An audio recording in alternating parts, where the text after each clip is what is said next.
E aí, pessoal? E aí, meus bons senhores? E aí, como vocês estão, Mais um podcast aí pra vocês, e dessa vez respondendo o desafio. Respondendo ao desafio do Michel Anderson, que queria saber a minha opinião sobre esquerda e direita. E todos nós aqui vamos falar nossas opiniões sobre esquerda e direita, pelo que nós observamos. E é importante enfatizar, quando você for ouvir esse podcast, você tentar entender o que nós estamos dizendo e não o que você gostaria que nós disséssemos. Não estou falando para o Michel, estou falando para geral. Todos que forem ouvir, é importante ter em mente prestar atenção no que estamos dizendo e não no que você gostaria de ouvir. Porque é exatamente a natureza de ouvir uma opinião, né, diversificada para poder fazer a sua própria opinião sobre este tema, que é fundamental ser discutido. Exatamente. Eu vou ficar aqui na retaguarda, né, porque eu sou bem senso comum nesse assunto. Com honestidade eu admito isso. E, sei lá, a bola hoje é toda de vocês. Vale ressaltar que o nosso intuito não é deixar a nossa ideia para vocês, mas sim fazer vocês pensar. Sim, sim. Vocês terem a própria ideia, ver o que gosta do que nós falamos, procura saber de outros lugares e constrói a sua própria opinião. E lembrando que é sempre bom pesquisar em fontes que contenham veracidade, né? A fonte, pessoal, é muito importante, independentemente do tema. Ciência, política, história, sim, psicologia, enfim. Todos os campos do conhecimento é essencial que a gente saiba identificar uma fonte de credibilidade para tirar aí melhores conclusões. E principalmente ultimamente, né? Porque tá cada vez mais confuso distinguir o que é verdade do que é mentira ou do que é uma distração. É a onda do fake news, né? A onda do fake news veio pra ficar. Pós-verdade.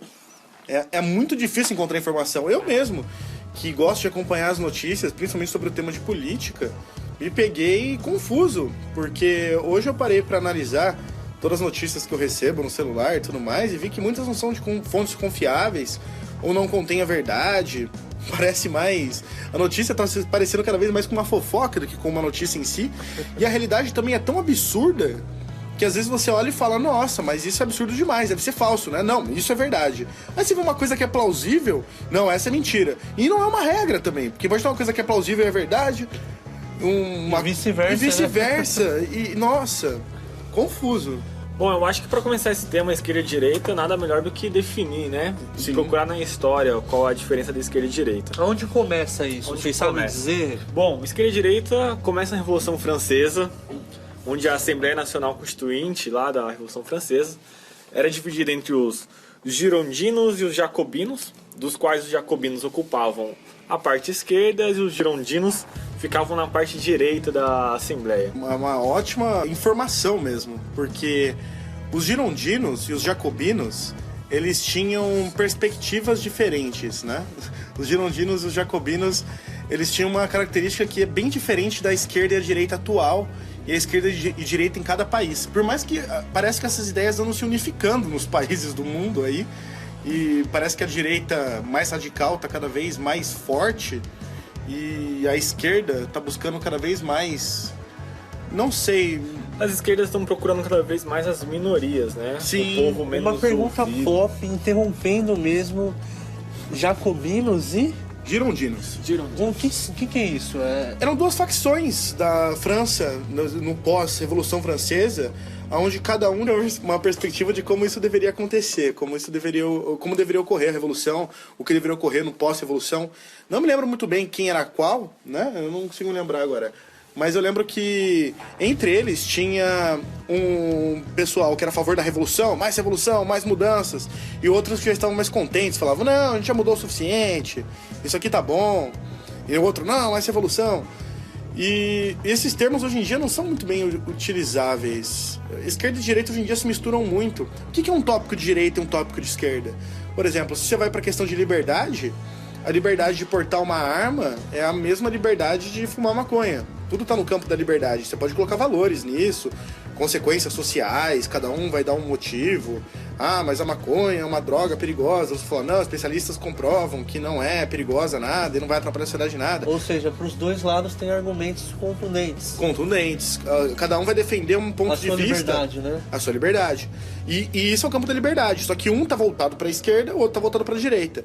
Uma questão de minoria, por exemplo. O Bolsonaro mesmo, no discurso de posse dele, ele enaltece bastante a questão dos deficientes auditivos. Pô, é um tema interessante. Agora imagina se a gente misturasse tudo isso em um tema só. Deficiente auditivo também é um cara de extrema direita e começasse a ter raiva dos deficientes auditivos porque ele abraçou o movimento dos deficientes auditivos. Então, o grande lance, eu acho que no Brasil a maior parte, né, não pegou a ideia da história. Que esquerda e direita nada mais é que a divisão do salão, da Assembleia, sim, lá da França. Não quer dizer que esquerda...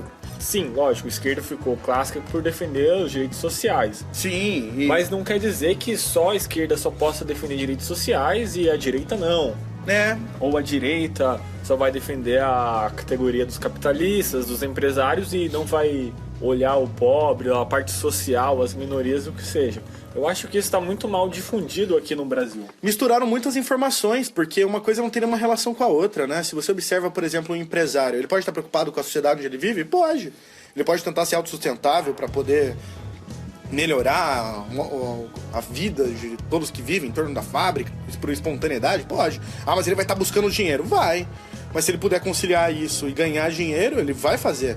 Essa é a questão, não todos, mas aí que tá. Não dá para generalizar. São temas muito complexos, cada um em si, para você colocar tudo numa caixa e falar isso é coisa de direita, isso é coisa de esquerda. Há um ponto que, por exemplo, hoje em dia, até no último podcast que a gente fez, a gente falou sobre religião, e é interessante pensar que hoje em dia parece que a religião é uma coisa da direita e... É verdade. Ciência é uma coisa da esquerda. Exatamente. Sendo que isso não tem absolutamente nada a ver. Nada a ver. Uma coisa que, de fora, assim, eu que não tenho tanta aptidão pra parte política, será que isso tudo, que nem você falou que o povo não analisou direito a história, será que não tem a ver com aquela introdução que a gente fez do podcast de religião, onde eu introduzo o assunto dizendo que a gente cresce ouvindo que política e religião não se discute. Aí o povo cria um certo distanciamento desde pequeno, e ele não vai mesmo olhar para a história. No entanto, quando calha uma situação como essa política atual nossa, na última eleição, né, teve bastante separação de grupos sociais, você percebe que nesse momento revelou pra gente como o povo estava despreparado. Será que não tem a ver uma coisa enraizada de falta de hábito de buscar, se informar? Dá pra fazer uma grande analogia nisso. É você pegar uma pessoa que vamos supor, ela vai montar uma empresa, não é formada em contabilidade, não é formada em administração, ela está montando a empresa dela, em um certo momento ela se depara com um problema fiscal. Ela que não tem nenhuma formação, do nada vai ter que resolver esse problema fiscal. Sim. É o que acontece agora. Na política. Não temos o beabá. A grande população não tem o beabá, não conhece a história da política. Do nada se viu um problema, que é a corrupção nacional. Sim. E agora está tentando resolver, só que sem saber o beabá. Primeiro você tem que procurar saber as notícias, tem que saber de onde vem. Como chegou naquilo, Como chegou naquilo. É uma questão que eu vejo o povo brasileiro em geral, eu percebo que o Brasil ele tem duas regras. Uma é a da lei, que é baseada toda nos direitos humanos e no pós-Segunda Guerra Mundial, no pós-Holocausto e toda aquela desumanização que aconteceu, e aí as pessoas ficaram preocupadas em criar regras mundiais de convivência e direitos humanos mundiais, né, universais. E a questão da cultura nacional mesmo, que nem sabe do que eu tô falando, tipo, o que é isso. E essa é a cultura predominante, tipo, não, tem que ter vingança, tem que... Não que... Tipo, em questão de segurança pública, por exemplo, realmente tem que haver várias reformas na segurança pública. É necessário, sim, reformas na questão da segurança pública, mas obviamente que se buscando uma justiça e não uma vingança. E justiça não é vingança, são diferentes. Você punir um criminoso não é você se vingar do criminoso, é você punir ele pelo fato que ele cometeu em sociedade E tem que ser justo e coerente com o ato que ele fez, por exemplo. Uma das justiças é ela valer pra todos, né? Valer pra todos. Por exemplo, alguém que mata alguém de uma forma extremamente banal, não é justo pra família essa pessoa ficar, sei lá, 10 anos na prisão, sair, viver uma vida normal e a família conviver, talvez volte até pro mesmo bairro, sabe? É uma coisa meio estranha com a vítima, assim. Então uma proporcionalidade é necessária. Nossas leis têm proporções que, se fossem aplicadas, se fosse aplicada sem limite de pena e de forma coerente, traria um sentimento, no mínimo, um sentimento de justiça. Aí vem a questão da superlotação na cadeia e tudo mais. Isso é uma questão? Claro que é, porque a ideia da cadeia também é recuperar o preso. E se a gente está tentando ter essa ideia, a gente tem que tentar colocar isso em prática. E tudo isso... Eu percebo que existe o Brasil de uma forma e um Brasil de outra. E aí vem o radicalismo, porque tem coisas que são ridiculamente óbvias e não são observadas de acordo. Fazem propaganda. Às vezes eu vejo tanto a direita quanto a esquerda falando coisas só por falar. Só para poder defender a bandeira, sem estarem preocupados de fato com o debate e a questão prática de fazer aquilo funcionar. É a famosa lacração no mundo pop, né? Lacração. É a lacração. Tem a lacração. Bom, mas fazendo uma apêndice a isso, Foucault mesmo já falou no livro dele que a prisão não é a melhor forma de recuperar ou de se tratar um ato do infrator, né? Mas é o que nós temos. Sim. Hoje em dia é o que nós temos. É a nossa realidade. Né? E a punição ela tem que ser proporcional mesmo. Sim, sim. Eu vejo que tem que haver uma proporcionalidade com o ato cometido. A ideia é essa, é tanto recuperar... Sim, quanto punir. Quanto punir. Sim, e isso tem que estar em equilíbrio com a proporção, por isso tem que ser proporcional. Tem que estar equilibrado. Aí vem as questões, os direitos humanos não são adequados. Os direitos humanos, eles defendem todos. Ele defende o policial, que também é maltratado, tanto pela instituição, muitas vezes, quanto pela sociedade, quanto por toda essa questão. E isso não é uma questão de direita ou esquerda, é só uma questão humana que tem de ser discutida, né? Mas vamos pensar aqui, para jogar pro afegão médio que tá escutando a gente aí, qual é o melhor sistema pro Brasil atual? Esquerda ou a direita? Nenhum dos dois. A direita e a esquerda que a gente tem aqui é completamente inadequado. Ambas as duas. Sabe uma direita e uma esquerda que eu pego bem? O Kim Kataguiri... O pessoal fala, nossa, ele usa de métodos meio ardilosos, como muitos políticos usam. O político nunca vai ser um santo, a gente tá falando de político aqui. Mas a questão é, ele tem alguma ideia. Por mais que ele puxe muito para um lado do conservadorismo, a ideia liberal dele, econômica, é boa e precisa disso no Brasil, precisa de um liberalismo. Mas também tem a questão da Tabata do Amaral, que é uma deputada mais... traz aquela coisa do humanismo, que não é só a esquerda que tem, mas ela faz isso de uma forma inteligente, né? Ela faz isso de uma forma... Ela não fala por falar, ela tá realmente preocupada com o resultado final. No final das contas, por isso, essa é a grande ideia da democracia, é que você consiga filtrar e fazer uma coisa coerente no final. Vão ter pessoas olhando de diferentes formas aquele tema, aí isso tudo é mesclado e visto na prática. Precisa ter um método também, na minha opinião. Um método é sempre importante, um método quase científico, pode-se dizer, para analisar quais são as necessidades e aplicar na prática, depois do debate, sem foco no interesse. Aí entra várias questões, reformas políticas que eu acho que deveriam ser feitas aí na minha cabeça. Deveria ser uma punição bem mais grave para o político que cometesse um ato de corrupção ou que fosse completamente contra a ideia que ele se propôs quando ele se elegeu. E fosse contra só por ser contra, votasse só porque grupos queriam para os próprios interesses ou para o próprio interesse do político. Eu acho que o político que fosse desonesto, ele deveria perder o direito de se eleger para sempre. Porque aí, quem gostaria de... Porque o político tá nessa por poder. Ele tá nessa para se tornar uma pessoa poderosa. Nem todos, mas as raposas que a gente vê estão lá pelo poder. As pessoas que fazem isso acontecer, né? Como diria o Frank Underwood, que fazem as fezes correrem nos encanamentos, né? O que desentala aquilo e faz ir pra frente, geralmente são as raposas. E as raposas, como elas são raposas, elas se adaptam. Elas estão... Se você fizer leis pesadas para políticos, eles vão conseguir se adaptar a isso. Eles vão conseguir fazer um trabalho para se tornar perpétuo. Será que vale a pena eu entrar num esquema agora e nunca mais na minha vida me eleger? Mesmo porque vai dar uma filtrada, né? Eu acho que a ideia, a sua a real sacada dessa ideia sua é realmente filtrar, né? Filtrar. Se a pessoa vai entrar, ela vai entrar para jogar o jogo. Sim. Né? Ela não vai entrar com interesses. Sim. Vai excluir esse interesse que já tem. Ela vai excluir esse interesse para ela poder permanecer no poder. A gente tem que fazer alguma regra nesse sentido. Bom, o que a gente pode analisar é que a Constituição que a gente segue de 88, a Constituição Federal, Sim. é uma Constituição que não era para ter 30 e poucos partidos.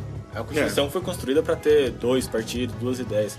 Até porque, quando a gente analisa essa parte de direita e esquerda, direita, se entrar um partido de direita, não vai ter chance para as minorias, não vai ter chance para o cidadão comum, algo assim do tipo.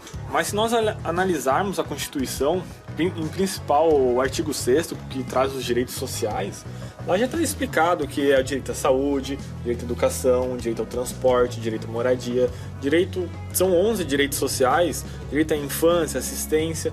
Ou seja, o partido que for eleito, seja ele de direita ou de esquerda, ele tem que seguir isso. Pelo menos teria que seguir.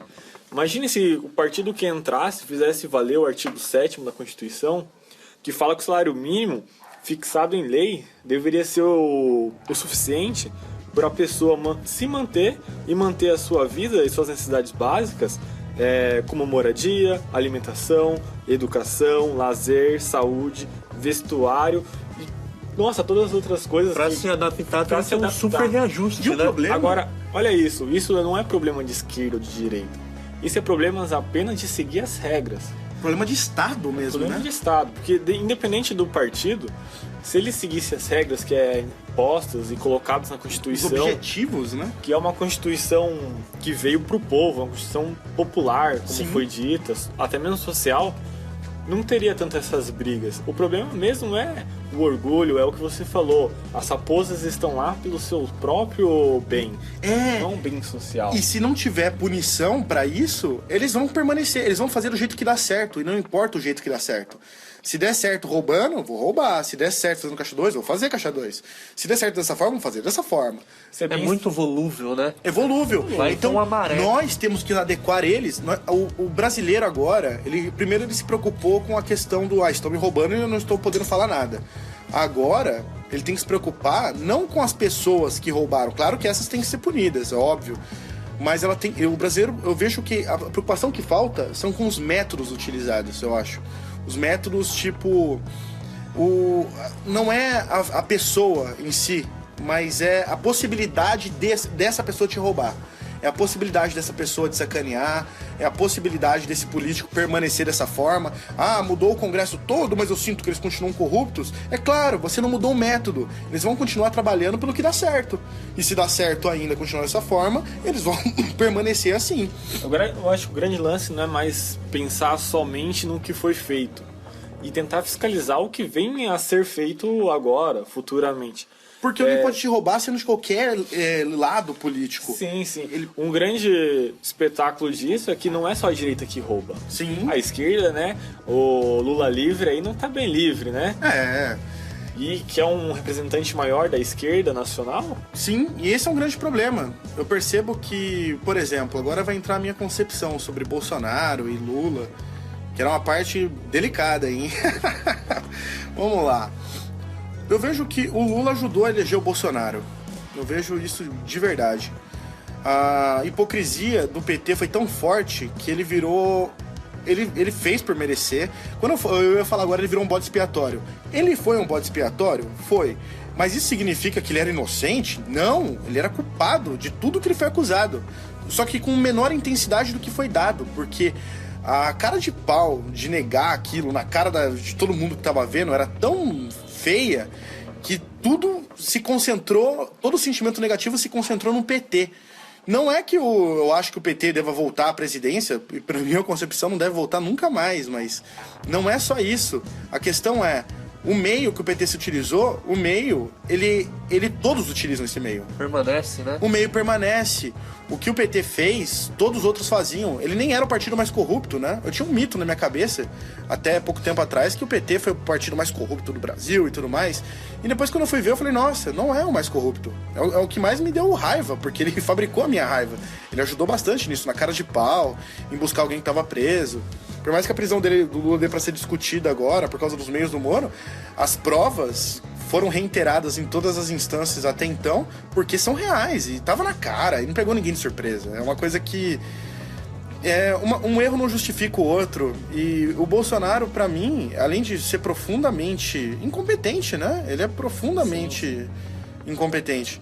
Mas além da profunda incompetência dele, e que ele nunca negou, né? Ele não nega, ele fala, eu não sou seu presidente.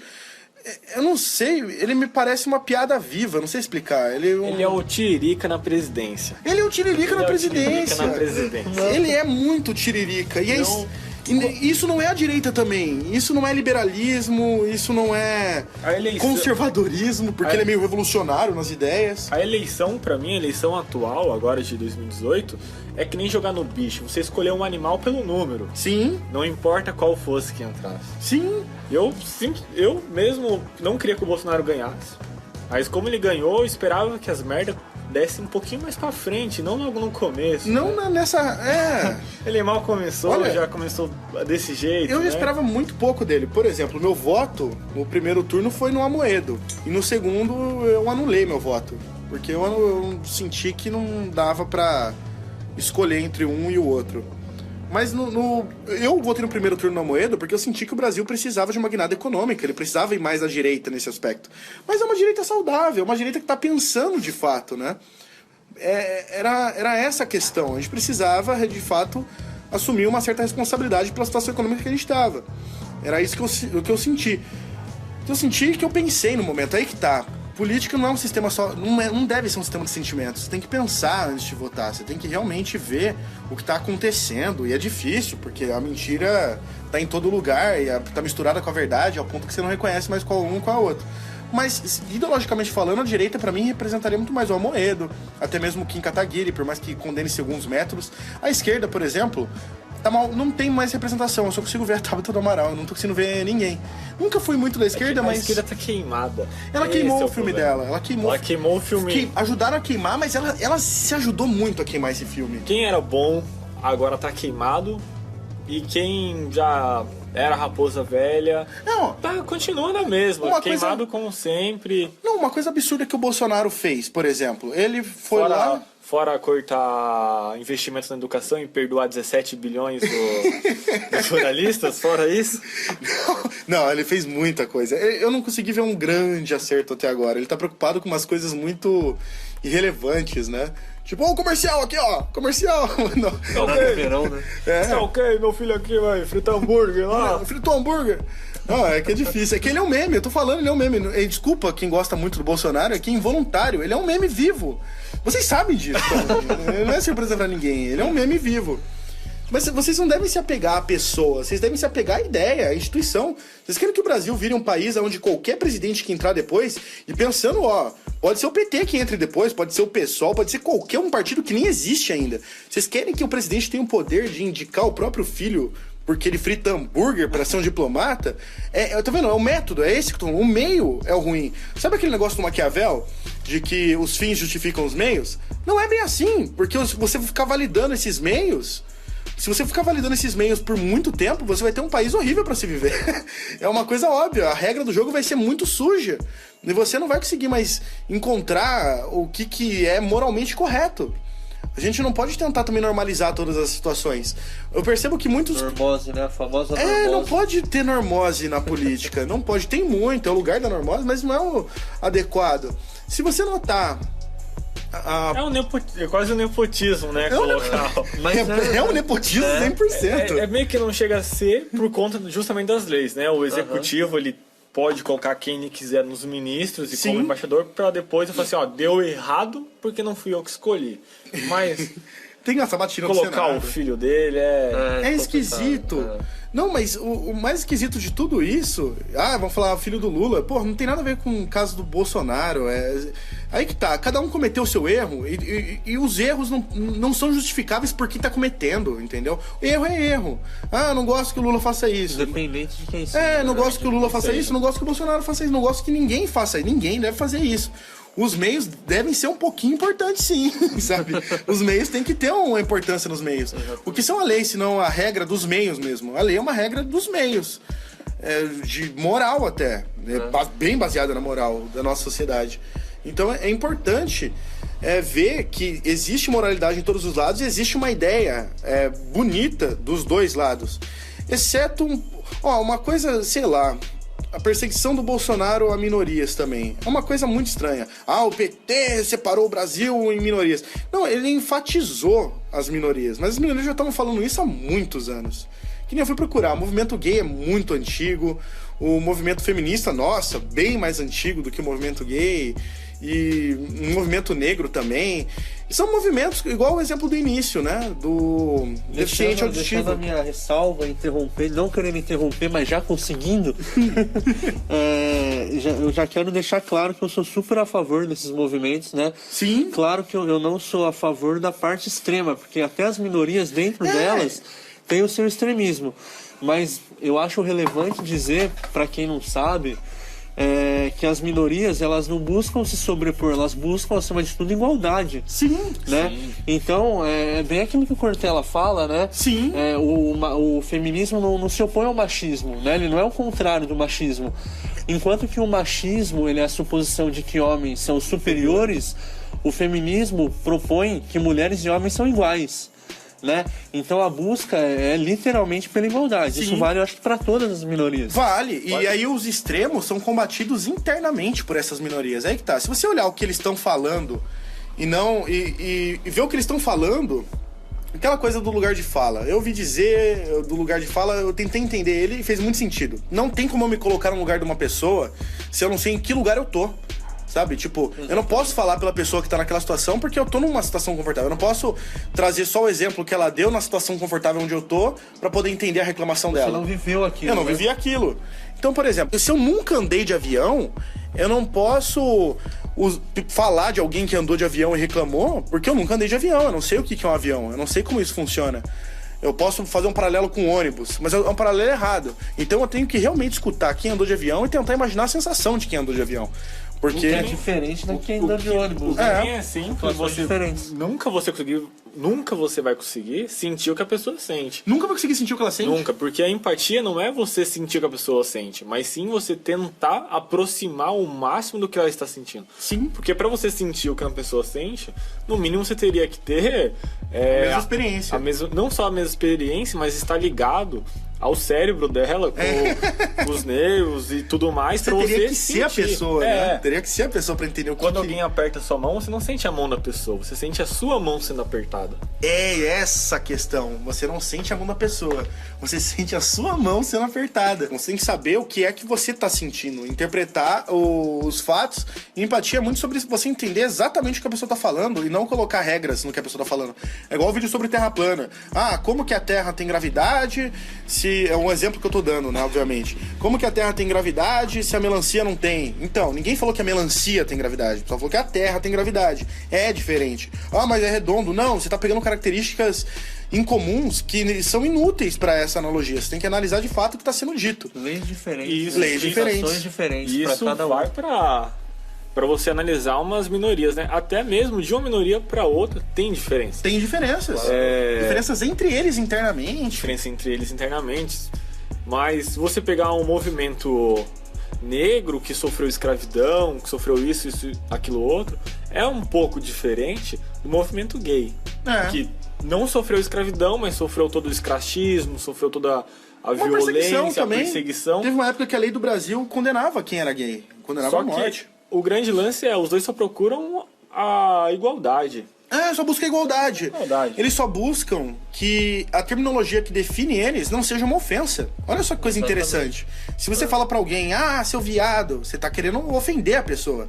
Ele só quer que o termo que se refere a ele não seja pejorativo. Que é uma coisa óbvia, né? Que é meio óbvio. Em que algo faz parte da cultura do brasileiro, acho que do mundo até, né? Sim. Você usa o termo gay pra diminuir uma pessoa, Sim, né? Quando a pessoa não é. A intenção é diminuir. Né? Ou quando você chama de mulherzinha um menino que bate a mão e chora, Olha você só. fala, ó, mulherzinha, vai chorar? E mulher é um termo É. pejorativo também. Entende? Olha só. Olha isso. Os termos pejorativos. Você chama alguém de mulherzinha, você está ofendendo. Você chama alguém de gay, né? Viadinho, você tá ofendendo. Você chama... você tá fazendo coisas de preto, né? Isso é coisas de preto. Você tá querendo ofender. Então, olha que interessante. É pejorativo o nome deles. Eles só querem que um dia a gente fale isso sem que seja pejorativo. É só isso. Eles querem que a terminologia que define eles não seja pejorativo. E por isso eles reclamam. Eles devem ter um motivo pra reclamar. Se o termo que define eles, não o viadinho define, né? Mas vocês entenderam a ideia. Dá pra entender aí. Se a terminologia, se gay, lésbica ou negro, se essa terminologia é usada geralmente pra diminuir, ele só quer que não seja vinculado a esse sentimento. As regras de valores, né? Sim. Cara, coisa... Não tem que dar valorização pro nome. Esse daí é maior, esse é menor. Porque se você pensar... Pô, é só um substantivo pra você uma característica. Diferenciar uma característica, uma pessoa da outra. Uma coisa que eu vejo que até define a realidade, eu não sei se isso vale pra todos, provavelmente não, mas quando a gente está falando, por exemplo, aproveitando o assunto das minorias, né? Sim. Quando a gente está falando do transexual, de um travesti, o que a gente faz como sociedade acaba definindo a realidade deles. Veja só, quando você olha para um travesti, quando você olha para um transexual, para um drag queen, você imagina o quê? O estereótipo que já vem com isso. O estereótipo, você imagina que é algo sexual, né? Sim. Relacionado com algo sexual. Isso é meio que geral. Então, quando eles vão procurar um emprego, alguma coisa do tipo... Eles são empurrados. Até os próprios contratantes têm essa concepção deles. Sim. E o que sobra para eles fazerem? Olha se prostituir? Só, o papel que a sociedade determinou. Olha só como isso tem uma implicância aguda na realidade. Olha né? como a reclamação deles acaba sendo válida, né? Eles falam, eu só quero qualquer outro tipo de emprego. Eu só quero qualquer outro tipo. E tipo aí de vem a sacada dos partidos. É. O primeiro que abraça essa ideia, não é nem de dar um suporte ou falar, vem cá, vou te melhorar, vou fazer isso. Não. É só de dar uma atenção. É só dar uma atenção. Deu uma atenção, igual veio o PT, fez isso maravilhosamente. E não muito bem também, né? Não, ele deu uma atenção. Ele deu atenção. Ele não deu suporte. Olha que coisa engraçada. Ele não deu suporte, ele deu atenção. Não deu suporte, deu atenção. É exato. Do jeito que nós estamos agora, parece que um dá atenção, mas também não dá suporte. Né? Quem dá suporte também cobra a alma dos participantes, fala, então você agora pertence ao meu partido. E os outros partidos de direita, simplesmente ou os que não falam nada, ou os que condenam mesmo. Falam, não, isso é uma depravação, por exemplo. Acontece o inverso. Como a esquerda deu atenção para esses movimentos se viraram contra a direita. Bom, se você tá curtindo a ideia, se você tá achando um pouco complexa, ou se você queria estar ouvindo algo do tipo e tá alcançando seus objetivos, se você tá vendo isso através da plataforma do YouTube, não se esquece de se inscrever no canal, compartilhar nas suas redes sociais, deixa o seu like e ativa o sininho para as notificações. Agora também a gente está disponível em mais 2 plataformas além do YouTube, que é o Spotify e o SoundCloud. Então a gente vai estar disponibilizando esses links aqui na descrição desse vídeo no YouTube, e aí você pode acompanhar a gente lá quando você estiver indo para o seu trabalho, quando você estiver mais tranquilo. E é isso aí. Agora a gente vai continuar o nosso papo. Uma coisa que eu percebo é que a política na atualidade, ela tá se assemelhando com aquilo que o Cortella fala da religião. Sim. Né? Ele propõe, por exemplo, que a religião, ela não é um sistema de ideias, ela é um sistema de força. Pessoas não têm religião para terem melhores ideias. Pessoas têm religião para se sentirem mais fortes para existir. Sim, mais fortes. E tenho a impressão que, sobretudo as pessoas que votaram no Bolsonaro e fazem vistas grossas para o que ele faz, elas utilizam como sistema de forças. Exatamente, né? Acaba sendo, ou pelo menos transparecendo, algo semelhante com a religião. Existe o mal absoluto. Num lugar que era para você parar, pensar, refletir e ter algumas conclusões, né, e cobrar quando deve ser cobrado, parece que não acontece.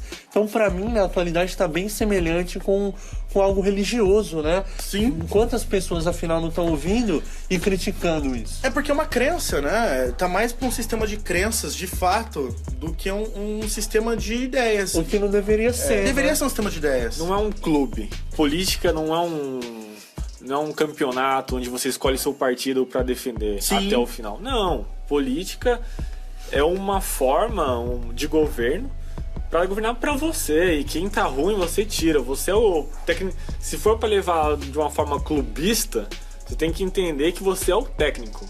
Você escolhe quem joga. Exato. A gente tem que se colocar num lugar, já que é uma democracia, de entender e cobrar, tentar entender o que tá acontecendo e cobrar. Não é só aceitar, e também não só criticar por criticar, nem aceitar por aceitar. Você assim, o PT sempre critica por criticar. Mas eu percebo que estão fazendo mesmo também. Tipo, todo mundo faz isso. E o problema é criticar por criticar. Não é quem tá criticando por criticar. É criticar por criticar. Apoiar por apoiar. O problema é analisar de fato as ideias profundas em cada um desses temas e ver o que a gente quer pra nossa sociedade. O que a gente quer pro nosso meio. E como isso pode acontecer na prática. E para isso, como a nossa sociedade realmente funciona na prática também. Acho que é importante analisar, tipo, como nós funcionamos e aí pra onde nós queremos ir. Tipo, os Estados Unidos deu certo. Por que os Estados Unidos deu certo? Porque ele olhou o que eles eram e pra onde eles queriam ir. E pro problema deles, Pro problema deles. Não se aplica aqui, outros problemas. Por que os Estados Unidos criou um modelo federativo, né? De cada estado ter autonomia? Porque eles eram 13 colônias e queriam juntar com um país só, mas manter a autonomia das colônias. Então eles criaram a federação. Por que o Brasil é federativo? Porque ele viu os Estados Unidos fazendo e copiou aqui. Você tá entendendo? Sim, claro. Não tem a essência que faz a ligação dar sentido. Porque a essência local, né? Ela tem que ser uma projeção daquilo que ocorre aqui. Não uma cópia de outros problemas que não são os nossos. E esse é o problema. Nós só copiamos e colamos, assim, coisas que são de fora. Literalmente, né? Nós precisamos... ver o que cabe pro brasileiro, o que o Brasil quer mas o Brasil tá querendo umas coisas meio ruins, então adaptar até a uma moral mais correta, mas explicando pro povo, olha, a gente gosta de direitos humanos por causa do Holocausto, quando eles matavam pessoas por preconceito puro, é por isso que a gente gosta aí dessas coisas de direitos humanos, estabelecer isso, porque se a gente não estabelece isso, acontece de novo uns genocídios aí, é como rola a humanidade, não é a primeira vez, não. O problema é que se copia e cola, copia o Código Penal italiano, copia o Código Civil francês, e nesse copia e cola, não junta com a nossa realidade, que a parte não tem o... Perde a originalidade, perde a nossa essência e o que dá lugar pro nosso jeitinho brasileiro. Que a pessoa que não consegue se adequar aos padrões que é imposto, às leis. Sim. E tenta dar o jeitinho, tenta fugir da burocracia assim, assado, acaba gerando a corrupção.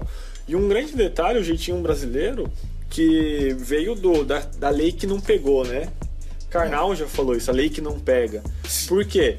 Interessantíssimo. Porque aqui no Brasil, na época de colônia de Portugal fazia as leis lá, mandava pra cá, não tinha uma fiscalização muito forte, né? Sim. Então chegava aqui, eu acatei essa regra, mas não vou cumprir. Sim. E nisso foi gerando o jeitinho que nós conhecemos até hoje. Você recebeu tantos pontos na sua habilitação, você não pode dirigir. Beleza, não pode dirigir, mas eu vou ali, vou dar um jeito, vou entrar pra corrupção e amanhã mesmo eu tô dirigindo e meus pontos desapareceram. A burocracia no Brasil. A burocracia no Brasil é uma coisa muito interessante, porque ela gera o jeitinho brasileiro, é muita burocracia, mas ao mesmo tempo, se você não escreve detalhadamente como a coisa tem que acontecer, acontece igual tá acontecendo agora do Bolsonaro indicar o filho dele para ser embaixador, porque preenche as regras e aí fala, agora vai ter que colocar, então não pode ser filho do presidente. Tá entendendo? Por isso que a lei do Brasil fica muito específica. O bom senso não é utilizado e isso é muito ruim e não é cobrado também. Que aqui a tradição não é common law, igual nos Estados Unidos, aqui é civil law. Então, se tá escrito, ok. Se não tá escrito... Agora a gente tá começando um pouco com a jurisprudência e tudo mais. A fazer coisas que dão certo, né? Fazer coisas que dão certo. Mas eu ser acho prático, né? Mas eu ainda acho que a burocracia em si, ela faz mal Ela é um problema. Ela é um problema para a sociedade atual. Eu acho que a própria burocracia de partidos, de você eleger...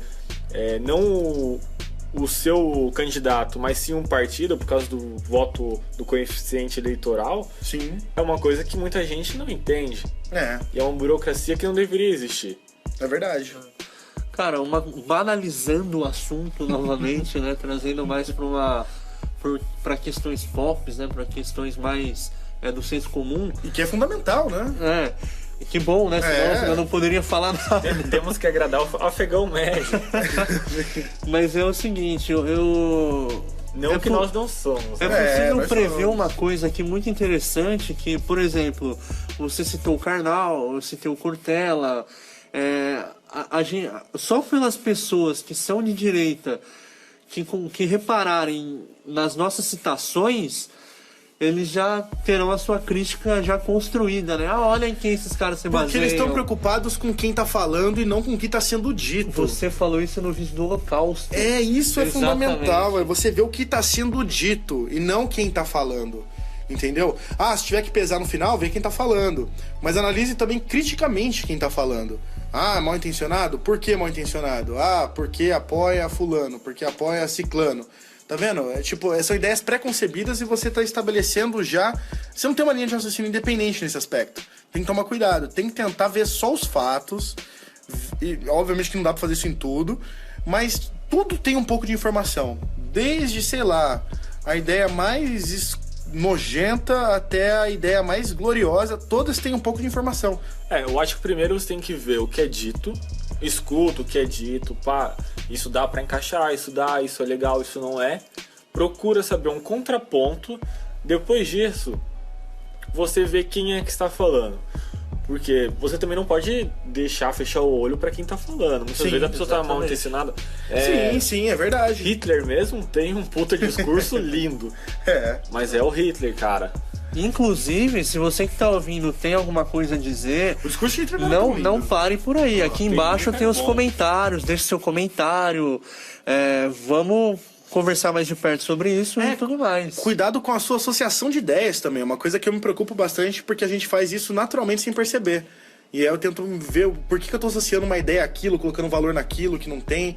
Por exemplo, Hitler era um líder muito popular, né? Obviamente, ele conseguiu vencer a eleição e permanecer por muito tempo.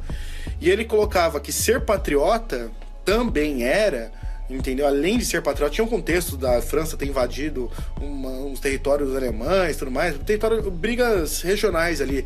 Mas além disso, ele tinha um discurso de ser patriota é também odiar judeus. Odiar judeus é ser patriota, e ser patriota é odiar judeus. E aí ele juntava esse nexo de ideias, tipo, se você gosta do alemão, você não gosta do judeu. E juntando essas ideias, acabou formando o que a gente viu, o Holocausto, né? E uma ideia extremamente preconceituosa, né? Pra dizer o mínimo. E quando eles fazem esse tipo de construção, né? Essas analogias, a priori, ela demonstra um tipo de coerência. Sim. Né? Não que tenha. Claro que não tem. Né? As implicações, a gente pode ver. Mas são valores que nós já estamos acostumados a ter e nunca questionamos eles. São valores que nós já temos. Aí eles colocam, por exemplo, uma ideia diferente baseada nisso, e você já vai... Uma ideia diferente não, uma ideia que já junta os preconceitos que nós já temos, porque a gente se forma numa sociedade, qualquer sociedade tem preconceito com qualquer coisa, igual a Romênia tem problema com ciganos. E a gente nem sabe o que é cigano aqui, então cada um, não é? A boa parte da população brasileira não sabe o que é cigano, alguns sabem, mas é bem incomum aqui. Você não vai ter preconceito aqui com o islâmico também. O islâmico aqui não é um problema regional nosso, não é uma questão social nossa. Tudo bem, sabe? Então toda sociedade vai ter seu preconceito natural, assim, um preconceito enraizado na sociedade. Prestar atenção nessas associações e nesses preconceitos que nós já temos, porque vão se utilizar disso para fazer discursos e a gente pode colocar tudo na mesma caixinha e isso não tem nada a ver, um assunto é completamente diferente do outro e tá tudo colocado na mesma caixinha. Agora volta para aquela parte que falamos que a esquerda deu atenção aos movimentos. Sim. E a guerra dos movimentos contra a direita. Não guerra, mas a ideia de que a direita não adere a esses movimentos. Talvez seja quase o mesmo discurso. Por exemplo, a direita mais enfatizada acaba sendo uma direita mais... capitalista, religiosa, empresarial. Religiosa. A direita que eu percebo mais criticada por movimentos em geral acaba sendo mais religiosa. O Bolsonaro mesmo é um bom exemplo disso, né? Ele faz associações, por exemplo, ele associa quem é gay a uma promiscuidade, né? Uma depravação sexual. Não uma pessoa vivendo a vida da forma que ela é, não. Falar sobre isso não é querer direitos civis, direito de casar, é promiscuidade. Ele quer ensinar ao meu filho depravação, né? É uma associação que a sociedade já tem e partes da direita ou enfatizam essas associações ou simplesmente falam, estão falando demais. Tipo, não, esse pessoal aí também reclama aí de barriga cheia, coisa e tal. E é claro que dentro dos grupos da esquerda e dentro dessas minorias, tem aqueles que gritam e fazem com que a gente pegue uma defesa, assim, falando, nossa, mas o que é isso? Isso é meio radical pela forma que é dita. Aí também entra a questão. Todo grupo vai ter radicais, mas os radicais não definem um grupo em si. O Bolsonaro não define a direita, o Lula não define a esquerda. São ideias que estão além, e as duas são muito mais antigas do que até mesmo o próprio Brasil, né? Desde o Brasil República, pelo menos, né? Pra enfatizar bem. Desde que o Brasil se tornou uma república, essas ideias já existiam, né? Todas essas ideias. Então é importante se apegar às ideias em si e tentar ver que todas elas vão ter uma lição de moral no final. Bom, então acho que a gente vai ficando por aqui, né? É isso. Eu agradeço a vocês dois que me ajudaram bastante, esclareceram muitas coisas, né? Porque assim como as pessoas que estão ouvindo que não tem muita afinidade com esse assunto, eu também me enquadro honestamente com elas e foi de grande valia para mim. Espero que tenha sido para vocês também. Valeu. A gente pode se reunir muito mais vezes para falar sobre assuntos como esse. Um abraço, pessoal. Um abraço, pessoal. Abraço! Até a próxima.